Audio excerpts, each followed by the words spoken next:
Welcome back. Let's just dive right into this. Today, we're looking at the absolute cutting edge of modern warfare, specifically focusing on a really radical shift in how the Indian military is preparing for combat. For decades, right, military might was measured in steel. It was all about how many tanks you had on the ground or how many jets you could put up in the sky. But that era, it's effectively over. We are now moving into a reality that prioritizes interconnected digital networks way above traditional weaponry.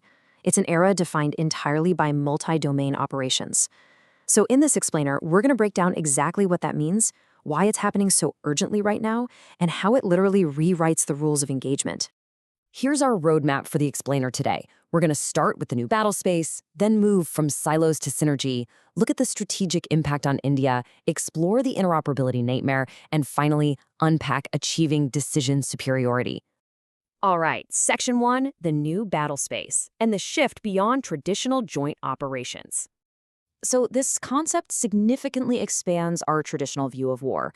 Historically, when we talked about joint operations, we just meant the Army, the Navy, and the Air Force somehow working together.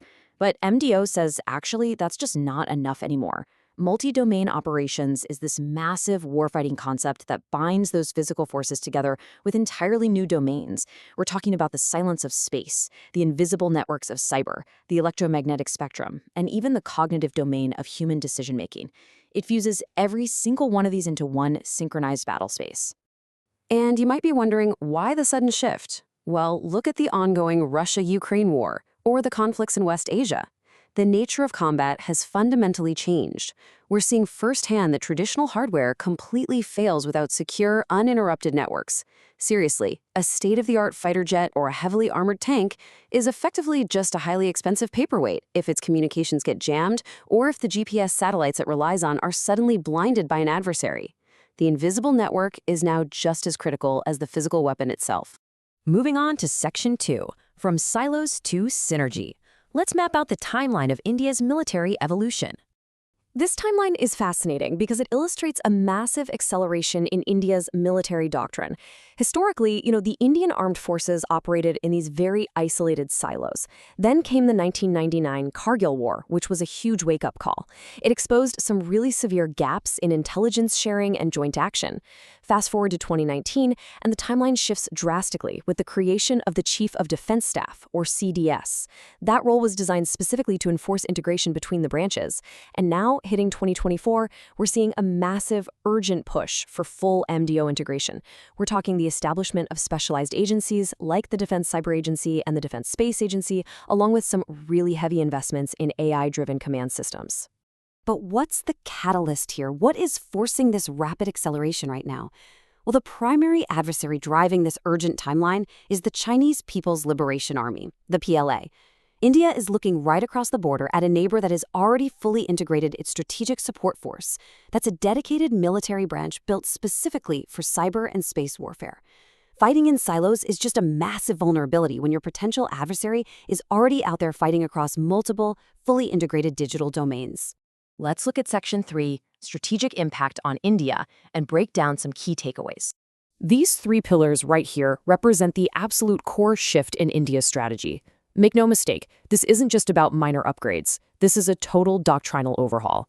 It requires a foundational shift in both military education and procurement. Basically, it means moving away from just buying physical hardware, like tanks, and instead heavily investing in software. We're talking artificial intelligence, quantum computing, and ultra-secure data links. It's all about mastering non-kinetic warfare and creating asymmetric deterrence. Now, understanding the difference between kinetic and non-kinetic warfare is absolutely crucial here. Kinetic warfare is the Hollywood version, right? It's what we traditionally picture: bullets, tanks, massive explosions. But MDO recognizes a pretty chilling reality. The first shot in the next war, it won't be a bullet at all. It will be a non-kinetic cyber attack.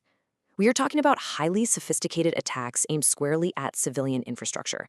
Imagine crippling Mumbai's power grid or hacking into the National Stock Exchange.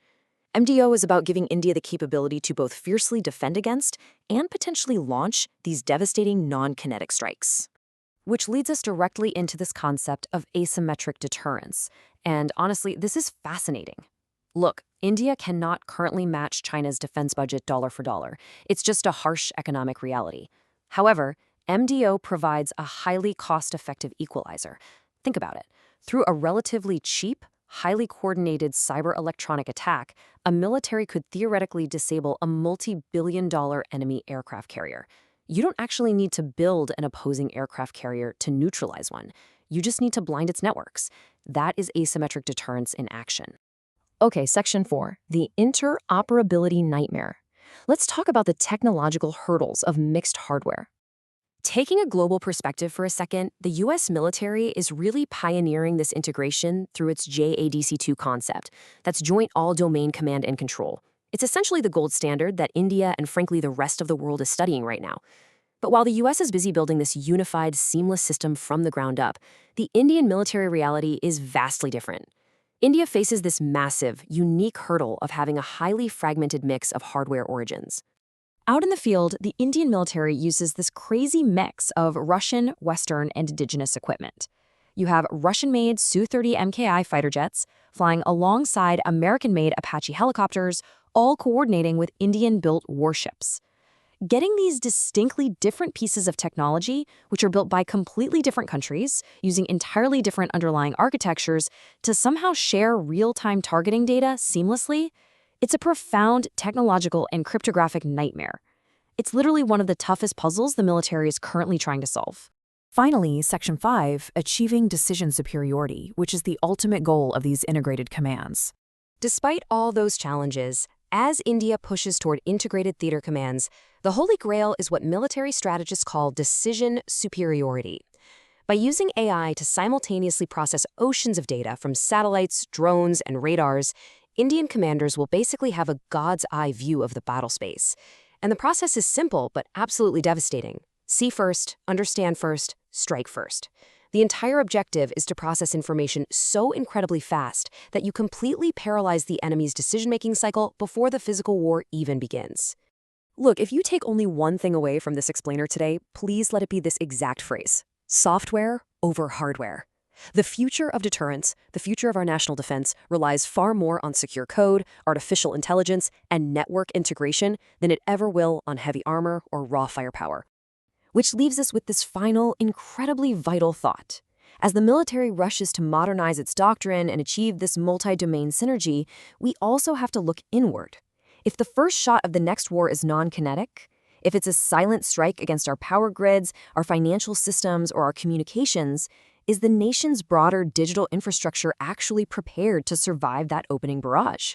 It's a provocative question, for sure, but it's one that completely defines the true readiness of our modern digital battleground.